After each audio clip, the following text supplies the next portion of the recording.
a gente não vai entrar e a gente vai criar um muro nesse, não sei. De fato, é um problemaço, uma grande discussão, mas tem coisas acontecendo, como os movimentos aí de minimalismo. Tem um cara que ele é muito legal, é o Cal Newport, escreveu um livro que acabou de ser traduzido, e infelizmente eles colocaram aqueles títulos, não sei o que, para o sucesso, aí fica parecendo que é coisa de coach, mas não é.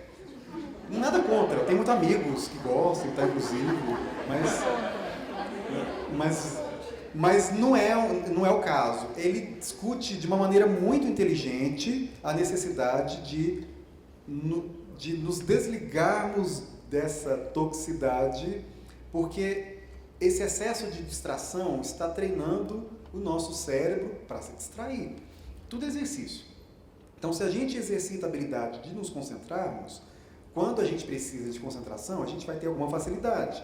Mas se nós exercitamos a habilidade de nos distrairmos permanentemente, a gente vai sentir dificuldade para se concentrar nos momentos em que isso é necessário. Então, a discussão que eu vejo que é mais significativa é a do Jaron Lanier, que escreveu o livro 10 argumentos para você deletar agora mesmo suas redes sociais.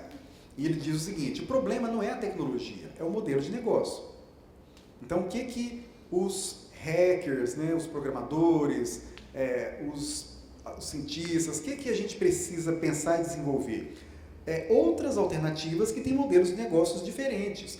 E a tragédia de modelo de negócio é porque surgiu de uma visão idealizada da internet. Lá nos anos 90, com Pierre Levy, inteligência coletiva, tudo tem que ser de graça, cultura livre. E aí foi perceber que, para poder financiar esse conteúdo gratuito, foi necessária a criação de um modelo que captura dado e que exige muita atenção, baseado em publicidade, ou seja, foi muito pior do que se tivesse sido pago.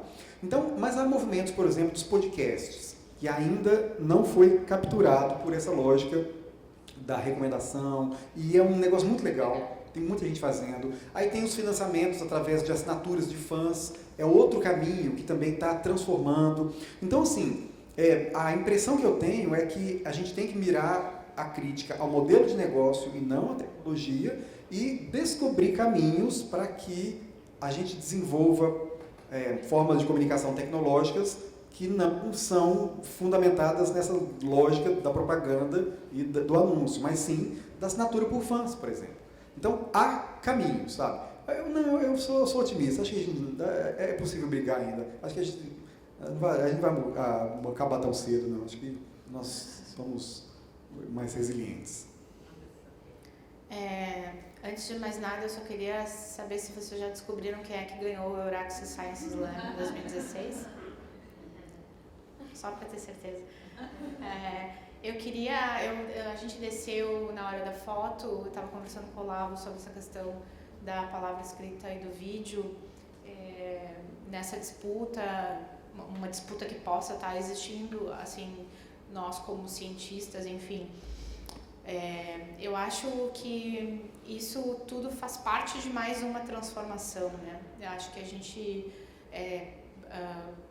porque eu concordo, é um problema isso, também concordo com essas questões de será que a gente não vai perder todo o registro, será que não tinha que ter uma resistência, né, como a gente estava conversando, mas eu acho que a gente está passando por um momento de que esses vídeos, eles são quase inevitáveis para tentar alcançar um público que a gente parece estar fazendo um movimento de querer alcançar, né, com toda essa crise da comunicação da ciência, enfim.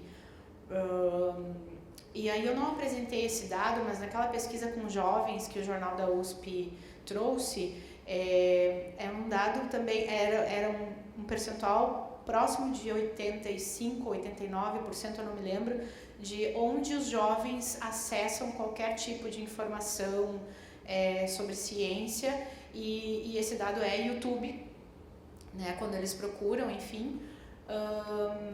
E aí a gente vê que eles passam, já é de uma geração passar muito tempo no YouTube, e o YouTube colonizado de outras coisas que talvez a gente não gostaria que eles acessassem, mas eles acessam. Então, assim, eu fico pensando muito nisso, será que... E não estou dizendo para todo mundo virar youtuber, longe disso, mas será que a gente não devia tentar, sim, fazer o exercício de entrar nesses espaços e pelo menos produzir conteúdo, seja individualmente ou coletivamente, para que eles possam acessar mais coisas interessantes ali. Isso eu não sei nem se não é meio utópico, assim, né? Porque tem tanta coisa da banheira de Nutella, enfim, que é muito mais atrativo para os jovens e, obviamente, o André ainda não fez o vídeo, parece que ele vai fazer, não sei, da banheira de Nutella, mas é que a Nutella o preço está muito alto. Então, assim, como é que a gente pode fazer com que esse conhecimento científico de alguma forma seja interessante também para esse jovem, né? Para numa perspectiva de talvez daqui a uns anos reverter essa visão toda que está tendo da ciência de que ela não está valendo muito, pelo menos para essa coisa da comunicação, né? Porque quem se interessa ou precisa desse conhecimento, obviamente acessa os lugares que esse conhecimento está disponível. É isso. Claro. Eu acabei de escrever um artigo, está sendo avaliado ainda, sobre os conceitos de alfabetização científica com aluno na iniciação científica. Entre todos os conceitos, para ser breve, eu vou mencionar 3. Por que as pessoas consomem divulgação científica? Primeiro, para ter melhores decisões para a sua vida. Então, eu quero saber o que é melhor para a minha saúde, o que é melhor para a minha economia. Então, tem texto lá que é razoável, tem respostas mais adequadas, por isso eu vou consumir. Segundo, para melhores políticas públicas. Então, os gestores governamentais, etc., podem se nutrir de informação de qualidade na divulgação científica também, para depois ir nos artigos duros. Mas tem um terceiro elemento que é muito importante, que é diletantismo. Então, muita gente lê divulgação científica porque gosta. Tem gente que gosta de colecionar selo, tem gente que gosta de desenterrar cadáver, e tem gente que gosta de ler divulgação científica. Tem tarado para tudo nesse mundo. Só que, para você se dar ao luxo de ter tempo de diletantismo, é preciso que você tenha tempo. E aí lembramos aí do Bourdieu, essa divisão do trabalho, os trabalhadores que estão pelejando 4 horas por dia no ônibus, cansado, exausto, trabalhando 10, 12 horas por dia no Uber. Ou seja, esse público, eles não têm condições de exercer nenhuma desses privilégios, né? Muito menos diletantismo, por conta do próprio sistema econômico, por conta do próprio contexto econômico, por conta da crise econômica que muitos de nós no mundo inteiro estamos vivenciando.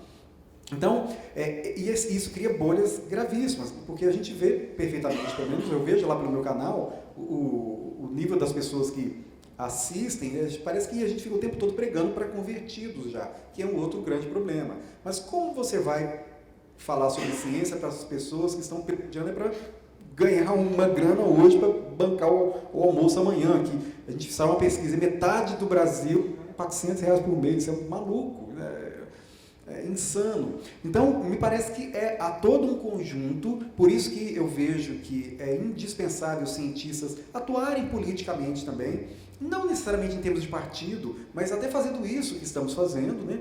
Criar eventos para que a gente possa comunicar com a sociedade. Isso já é uma atitude política, porque não é possível mais, numa sociedade em crise, desvincular a nossa atuação como profissional e a nossa atuação política. E, de novo, nesse sentido amplo e belo da política, né? De participar da sua sociedade e não sendo um idiota, como diziam os gregos, que é aquele que se preocupa só consigo mesmo.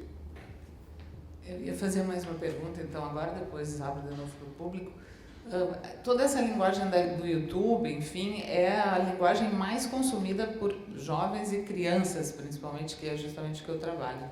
E eu queria saber como vocês veem, como jornalistas principalmente, né, a Ana e o Guilherme, se as empresas de vocês estão preocupadas com isso, com a criança que vai ser o consumidor do jornalismo do futuro, o leitor, o consumidor de jornalismo científico, enfim.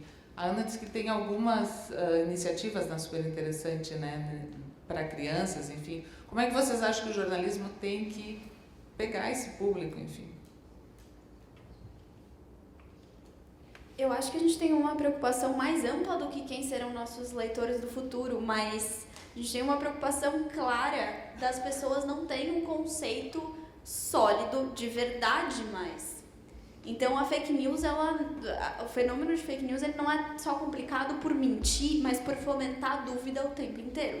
Então ela funciona te fazendo, não sei se vocês já viram o gerador de teorias da conspiração Olavo de Carvalho, o Rafael Capanema fez pro UOL. Você aperta um botão e ele criou ali uma estrutura que cria, tipo, Olavo de Carvalho, como se fosse o Twitter dele, gerando coisas que ele poderia dizer, tipo, a Terra tem formato de picanha. Enfim, mas a estrutura, ela é muito importante ali. Porque a estrutura sempre começa com o Olavo dizendo coisas tipo, não pesquisei, mas me parece verdade, acho que deveríamos nos questionar mais sobre isso, blá, blá, blá, blá. Então, assim, não interessa se você acreditou ou não no que ele disse no final. O fato dele fomentar dúvida sobre conhecimento que é bem estabelecido é o principal problema. Então, a gente tem pessoas que você pode falar a verdade para elas como jornalista, que elas já não têm mais a sensação de que elas podem confiar na coisa que ninguém diz que é verdade. Por mais que ela não confie nas fake news, o efeito para todo mundo é de começar a duvidar cada vez mais das coisas e nunca se sentir seguro. Então eu acho que essa é a principal preocupação. Por um lado você tem a bolha que reforça o que as pessoas acreditam e do outro lado você tem um sistema que diz que elas não podem acreditar em nada. E aí é um sistema muito complicado no qual a gente não sabe exatamente o que fazer. Então se a pessoa vai ler jornal ou não daqui a uns anos, se ela vai ser um consumidor de jornalismo ou não daqui a uns anos, ela precisa saber da onde puxar conhecimento, da onde puxar segurança mesmo. E eu acho que esse é o principal motivo pelo qual não dá para construir de novo a Torre de Marfim ou construir o muro. Porque você vai abandonar as pessoas a um estado completo de insegurança quando a comunidade científica talvez pudesse servir de pilar para uma noção mais clara de informação confiável. Porque a gente, infelizmente, está perdendo essa guerra, né? Como jornalismo. Alguém mais quer comentar sobre? Só comentando rapidamente, eu vejo que está cada vez mais difícil a gente atender a públicos segmentados. Então, tem cada vez menos iniciativas voltadas para a criança, voltadas para o jovem, voltadas para o idoso. Até alguns anos atrás, a gente tinha, nas Areolas especificamente, um conteúdo que chamava Para o Seu Filho Ler, que é voltado para crianças, algo breve que a gente fazia. Tinha para o público jovem o Kazuca, tinha produtos mais segmentados assim, e com a necessidade cada vez maior de atingir todo mundo, acaba ampliando muito e segmentando um pouco o público. Eu particularmente acho super importante materiais mais segmentados, haja mais, acho que o pessoal se interessa mais quando está nessa faixa, né? Mas eu tenho visto cada vez menos materiais voltados para crianças, voltados para jovens, para idosos especificamente, assim, cada vez mais genérico essa abordagem que se faz do que segmentado mesmo. Posso abrir para o público ou vocês querem começar? Então, fala, é claro. Não quero ficar falando demais, depois a gente conversa mais também nos eventos aí, mas eu queria puxar para a universidade. Apesar de ser jornalista, hoje eu trabalho mais como pesquisador, eu acho que a gente tem que assumir a nossa responsabilidade também, no sentido de abrir mais a universidade, porque nós ainda somos muito elitistas e nós temos um problema, que é o seguinte, eu vou escrever agora, inclusive, um artigo que vai chamar Terraplanistas são cientistas em potencial. Isso é baseado em uma fala de um físico naquele documentário terraplanista do Netflix, que está no Netflix. Por quê? Eu percebo muito claramente, sobretudo nas greves, quando a gente vê os comentários nas redes sociais, em universidades públicas, o pessoal que xinga as universidades, primeiro, a gente vê que eles foram excluídos da universidade, eles têm muito ressentimento. A raiva deles é ressentimento, porque eles foram excluídos. É só pensar, um curso que tem 80 vagas, é um privilegiado, por mérito, é uma pessoa que entrou para 79 que está com raiva, porque não entrou e está frustrado. E sem contar com aqueles que não têm nem a possibilidade de entrar na universidade e nos vê como pessoas privilegiadas porque ganham salário público, trabalham, estuda em uma universidade pública. E esse pessoal, eu vou usar os termos adequados internéticos para isso. Esse pessoal está fudido, assim, no dia a dia, mas fudido mesmo. É um pessoal que está danado da vida e que é estimulado por esse discurso também, né, por outro lado, político, que tem outros interesses também, mas é uma longa história. Mas o que eu quero dizer? Esses terraplanistas, muito dessa galera que acredita nessas coisas, estão fazendo isso também por conta de uma disputa de autoridade. Então eles querem destruir, eles aprenderam intuitivamente toda essa discussão sobre violência simbólica, sobre poder simbólico, e estão combatendo também todos os símbolos de autoridade, e nós temos que saber que nós nos beneficiamos desses símbolos, sabe? Então, então essa disputa é séria. Uma das ações que eu vejo que são importantes é trazer essa galera para a universidade. Então, terraplanistas, o que a gente vê de discussão é assim, vocês são burros, vocês são retardados, vocês estão errados. Essa não é uma forma inteligente de convencer o outro. Acho que nós estamos sendo tão estúpidos quanto eles ao imaginar que xingá-los vai convencê-los. Então, acho que na minha interpretação e na interpretação desse cara, olha, tem que chamar os terraplanistas, então tá, terra plana, então vem para a universidade, vamos investigar isso? Vamos ver como que instrumentos existem para... Porque é comovente o jeito que eles fazem, eles colocam lá no mar, e tem gente que paga balão, eles estão se esforçando. Então há uma criança cientista nele. E eu falo isso nem em termos irônicos, sabe? É uma galera que não teve oportunidade, não está na universidade, se sente excluído, tem raiva, sabe, tem ressentimento. Então eu acho que a gente precisa fazer mais iniciativas, insisto, não para ensiná-los, sabe, mais para ouvi-los. Acho que trazê-los, e aí, como é que você está fazendo isso? O que há de virtude nesse seu esforço em descobrir o conhecimento? Porque os princípios da ciência estão lá, mas eles desviaram o caminho. Mas há virtudes lá também, nesse combate à autoridade, nesse desejo de entender, sabe, até nessa dúvida que, ok, está direcionando a dúvida para questões tão estabelecidas, mas a ciência também faz isso, e às vezes tem bons resultados. Então, eu sei que é difícil chegar para um terraplanista, né, e dizer, vem, vamos ver juntos. Não é fácil, mas eu percebo que xingá-los é mais contraproducente do que qualquer outra coisa. Mas a universidade tem que assumir esse papel também. Bom, nós vamos abrir para uma pergunta a mais. Tu quer fazer, Jonas? Então tá. Uma pergunta e aí a gente vai para o almoço.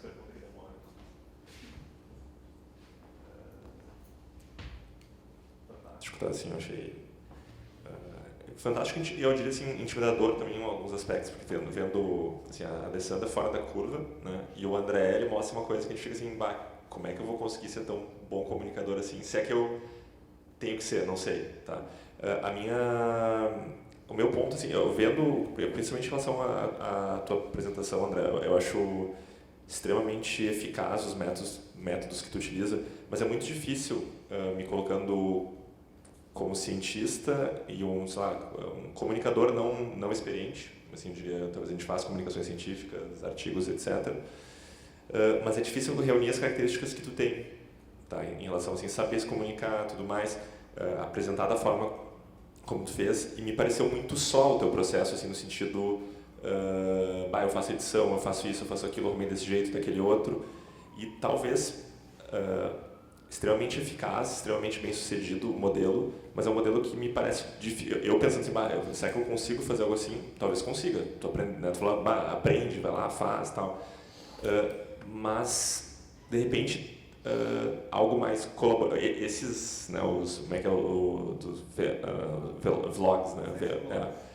O pessoal também acho que assim tem algo parecido contigo, assim, o cara consegue sozinho, faz do seu jeito, talvez não tenha uma edição tão profissional.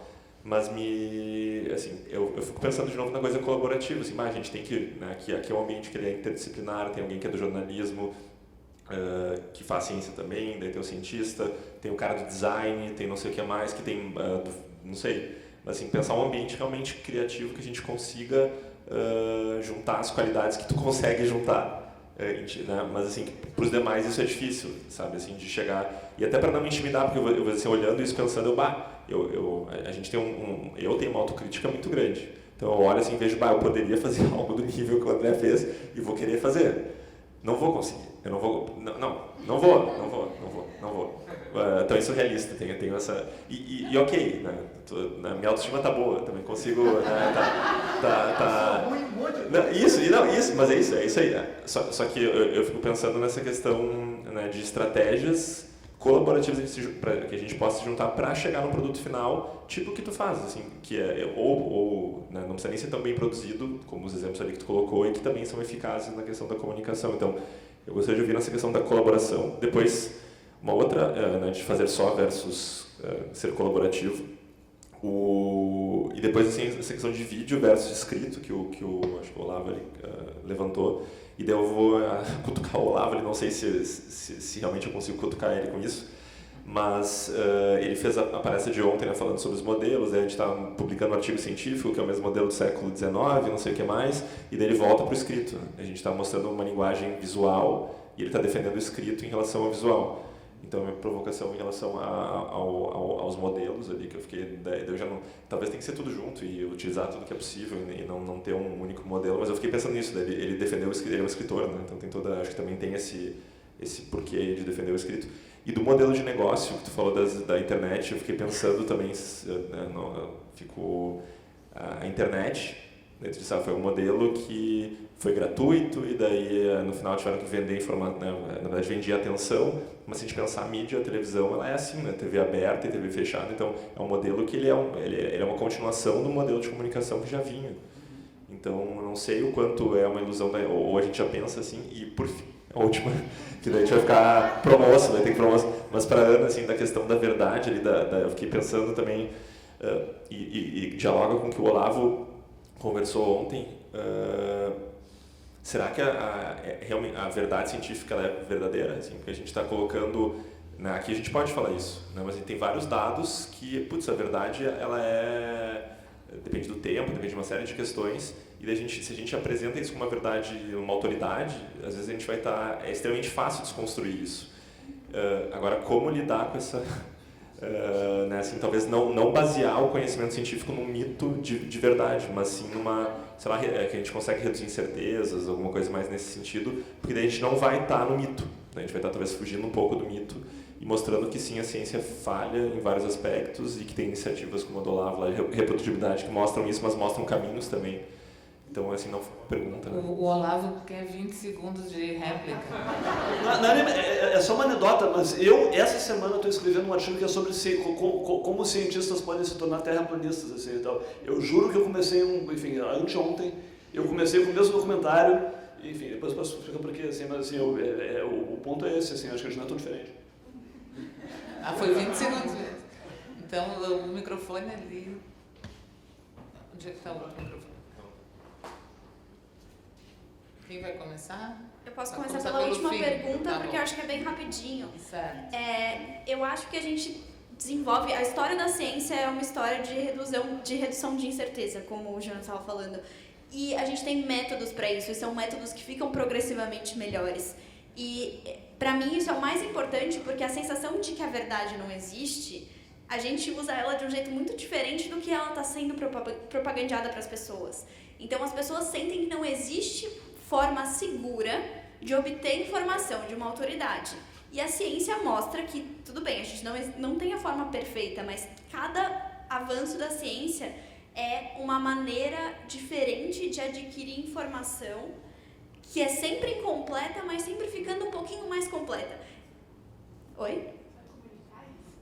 Não, e de alguma maneira, a gente precisa que as pessoas entendam que o mundo, ele é caótico, mas ele não é tão caótico quanto a gente está tentando, quanto a sociedade está tentando fazer parecer. Porque as pessoas estão lucrando com a sensação de incerteza, politicamente, economicamente. Elas estão lucrando com a insanidade crescente das pessoas. Se a gente pode dizer que existem métodos que não reduzem a insanidade, não aniquilam a insanidade, mas reduzem, fazem com que o mundo ele seja pouco a pouco um pouco mais compreensível, eu acho que isso é suficiente. Você não precisa dizer eu sou o dono da verdade. Você pode dizer eu estou chegando um pouquinho mais perto e ela está correndo de mim na mesma velocidade, mas a gente está perseguindo e eu tenho confiança. Você pode confiar nesse método porque ele não é meu, eu não sou o dono da verdade, nem a pessoa, mas no coletivo a gente aos pouquinhos se aproxima um pouco mais dela, por mais que ela esteja correndo da gente. Acho que existe a confiança na busca é mais importante do que a confiança no resultado. André? Tá muitas perguntas, vou tirar o pé do almoço de todo mundo, não vou ficar enchendo o saco aqui por meia hora, mas de fato vou tentar ser breve. É sobre a questão de produção de vídeo. Eu realmente não quis intimidar, não é esse o objetivo. É óbvio que exige um tempão, eu sou péssimo em um monte de coisa, por causa disso eu escolhi ser ruim. A gente em geral escolhe onde quer ser bom, mas a gente esquece que quando a gente escolhe onde a gente quer trabalhar bem, a gente escolhe também onde a gente vai deixar a desejar. Então eu deixo a desejar na maioria, no resto toda a minha vida eu sou ruim. Isso aqui algumas coisinhas que eu aprendi, alguma coisinha, então eu só mostrei aqui o... Bom, mas primeira coisa, é menos difícil que parece, juro, sabe? A gente superdimensiona muito, às vezes, para valorizar o próprio trabalho, mas os cortes que tem nos vídeos é tudo corte seco, dá trabalho, mas não é difícil, é diferente, sabe? Exige bastante tempo. Como? Isso. Exatamente, é pedreiro, é coisa de... é trabalho de pedreiro, mas é necessário. Mas eu acho até que existe a alternativa dos podcasts, que eu desconfio que atualmente é melhor que vídeo para divulgação de ciência. Primeiro, porque o que a gente vê desses vídeos de divulgação de ciência é o cara falando. Você vê, nos meus colegas do Vlog é sempre assim. Então, se é só falando, é muito melhor em podcast. E podcast, a gente fez um exercício lá em Fortaleza, na Academia Brasileira de Ciência, um monte de pesquisador como vocês. Aí falou, vamos criar um podcast hoje, agora. 1, 2 e... Aí explicamos em 5 minutos a ferramenta e todo mundo fez um podcast em meia hora. E já distribuído, Spotify, iTunes. Tem uma ferramenta chamada Anchor, de âncora. Anchor.fm. Pronto, baixa o aplicativo, vocês fazem um podcast de ciência no celular, editando em celular, super fácil. Então, há hoje ferramentas que são muito úteis para quem não é especialista e quer fazer uma coisa legal, simples, básica, mas que pode criar uma comunidade e criar um círculo virtuoso com todas aquelas questões que eu mencionei na palestra. E vídeo também é celular, sabe? Eu gravei muitos vlogs no meu canal com celular, é isso aqui, ó. Vou até gravar um agora. Não, tô brincando. Mas olha, é isso, você pega o celular, vê a sua cara lá e falar, aí termina. Tem colegas no Science Vlogs com 300, 400 mil inscritos desse jeito, sabe? Eles são de boa e o público admite. As pessoas, quando a gente ritualiza uma produção, ou seja, faz seriada, toda segunda-feira a pessoa sabe que você vai falar, acontece um fenômeno bem, parece primitivo mesmo, mas nós somos assim, as pessoas começam a gostar da gente. E começa a assistir, não importa o que a gente está falando, eles querem ver a gente. Então, isso é uma forma que é muito interessante, assim. E por isso que a ideia não é realmente intimidar. Acho que eu vou tirar aquele trecho na próxima palestra de Eu Faço Tudo Sozinho. Eu concordo muito com o Jonas. Fazer em conjunto, eu estou errado ao fazer sozinho. Inclusive, eu parei, faz um ano que eu publico no meu canal, porque eu conto mais. E eu acabei de ir numa produtora para negociar com eles, como é que faz e tal. Mas, de fato, conjunto é melhor. Pega 8 pessoas, faz um vídeo por bimestre, né? Você tem um canal semanal. Você tem um canal com vídeos frequentes e com trabalho fácil para cada um. Mas é um exercício legal. E a gente perde tanto tempo. Eu li o Sêneca esses dias sobre a brevidade da vida. Nossa, a gente desperdiça tanto tempo xingando os outros no Facebook que daria para produzir muita coisa em vez de desperdiçar tempo com coisa tóxica, né? Sobre... O que mais? A Alessandra queria complementar alguma coisa. Não, eu só queria colocar que eu já tive uma conversa com o André por Skype, que o André me ensinou a fazer aqueles negocinhos lá do Marx, na época era um vídeo do Marx que eu vi, eu acho que tinha aí a boquinha lá que mexe no ser mitológico. E não é difícil mesmo, da forma que tu explicou, não é difícil, é uma coisa fácil, mas eu acho que criar um canal no YouTube é uma coisa que demanda tempo, né? E ele mesmo comentou que está 1 ano sem publicar lá, porque, enfim...